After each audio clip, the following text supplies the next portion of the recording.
Batu belah, batu bertangkup. Tangkuplah aku, makanlah aku.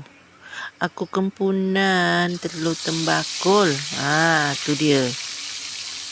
Dengar sajak tu ke syair tu. Ini nama telur.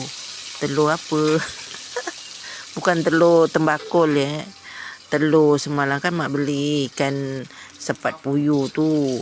Telurnya pula banyaknya dengan ikan keli tu. Mana boleh mak nak buang, mak goreng lah. Sedap kau, bukan selalu dapat. Entah bila zaman dapat makan. Mak makan seorang. Mak rata je macam gitu kau. Okeylah ya. Assalamualaikum.